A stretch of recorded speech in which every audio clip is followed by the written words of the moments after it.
Hola, buenos días. Hoy vamos a hablar sobre la materia. Vamos a definir a la materia diciendo que es todo aquello que ocupa lugar en el espacio, es decir, que posee volumen, tiene masa propia y puede ser captado por los sentidos. Todos los objetos, sin importar con qué material están hechos, están formados por materia. Los seres vivos también están formados por materia. Vamos a hablar ahora de las propiedades. Nosotros vamos a definir propiedades como aquellos atributos que distinguen a los cuerpos o a los diferentes objetos. En el caso de la materia, nosotros podemos dividir a las propiedades de la materia en dos grandes grupos, propiedades intensivas y propiedades extensivas. Bien, las propiedades intensivas son aquellas que no dependen de la cantidad de materia. Por ejemplo, el color, el punto de fusión, el punto de ebullición, ¿sí? Cuando hablamos, por ejemplo, de todas esas propiedades que pueden ser captadas por los sentidos, como por ejemplo el olor, estamos hablando también de propiedades intensivas, ¿sí? Que no dependen de la cantidad de materia. Por ejemplo, si yo tengo una hojita de eucalipto, tiene un olor característico y va a tener el mismo olor una hojita o 20 hojitas. ¿Sí? El punto de fusión es ese punto en el cual se pasa del estado sólido al estado líquido. Y no importa la cantidad de materia, la temperatura, esa temperatura en que pasamos de estado sólido y líquido, siempre es la misma. Por eso es una propiedad que no depende de la cantidad de materia. Lo mismo pasa con el punto de ebullición, que es esa temperatura en la cual pasamos de estado líquido a estado gaseoso.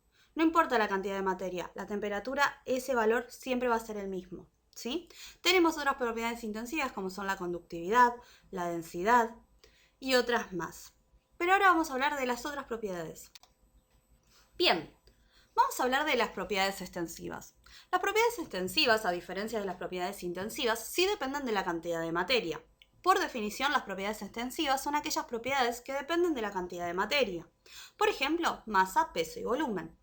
Para entender un poquitito más esto, les propongo definir estos tres conceptos, sobre todo porque hay dos de ellos que normalmente los solemos poner como iguales y no lo son. Que estoy hablando de la masa y el peso. Nosotros hablamos de la masa cuando nos referimos a la cantidad de materia que posee un cuerpo, ¿sí? Pero cuando hablamos de peso, estamos hablando de aquella fuerza con la que la Tierra nos está atrayendo, o en otras palabras, es la fuerza con la que la Tierra atrae a los cuerpos hacia su centro, ¿sí? Son dos conceptos totalmente distintos.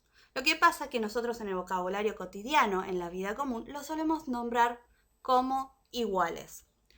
En cambio, el volumen sí lo vemos diferente. ¿Y cómo definimos el volumen? Como el espacio que ocupa un cuerpo. ¿Sí?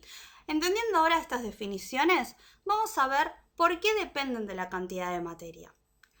Con respecto a la masa, pensemos de la siguiente manera. ¿Tiene la misma cantidad de materia, la misma masa, una hojita de laurel que 20 hojitas de laurel? No, no lo tiene. ¿Pesa lo mismo una hojita de laurel que 20 hojitas de laurel? No. Por lo tanto, depende de la cantidad de materia. Por lo tanto, estas dos que estuvimos hablando son propiedades extensivas. Y con el volumen, ¿ocupa el mismo espacio una hojita de laurel que 20 hojitas de laurel? No. Por lo tanto, al igual que la masa y el peso, también es una propiedad extensiva. Bien, para ir finalizando toda esta introducción a lo que se conoce como materia, vamos a hablar de los materiales. Nosotros vamos a definir a los materiales como distintas clases de materia. Podemos clasificar a los materiales según su origen, es decir, de dónde provienen. Y lo podemos clasificar en dos. Vamos a ver eso. La clasificación de los materiales según su origen pueden ser naturales o artificiales. Cuando hablamos de materiales naturales, son aquellos que se obtienen directamente de la naturaleza, en donde el hombre no tuvo nada que ver, solamente se obtienen tal cual están de la naturaleza. ¿Sí? No hay intervención humana para fabricarlos, vamos a decirlo. Entonces, por definición, los materiales naturales son los que se obtienen directamente de la naturaleza y son de tres orígenes. Origen vegetal, como por ejemplo el algodón, la madera y el lino. Origen animal, como por ejemplo el cuero, la lana y la seda. Y origen mineral, como por ejemplo el granito, el hierro y la arena. Bien, cuando hablamos de materiales artificiales nos referimos a aquellos que son fabricados por el hombre, es decir, que hay una intervención humana en su fabricación. Muchas veces estos materiales artificiales surgen de la combinación de algunos materiales naturales. Ejemplos de materiales artificiales, el vidrio, el plástico, el cemento. Y también hay otro ejemplo que son las aleaciones, que básicamente son la combinación de dos o más metales. Un ejemplo de aleación que es muy conocido y muy utilizado es el acero. El acero es un material artificial y surge de la combinación de el hierro y el carbono.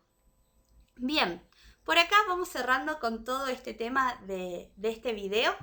Luego vamos a seguir trabajando con mezclas y con fases, componentes en otro video. Espero que haya sido claro. Cualquier duda me preguntan.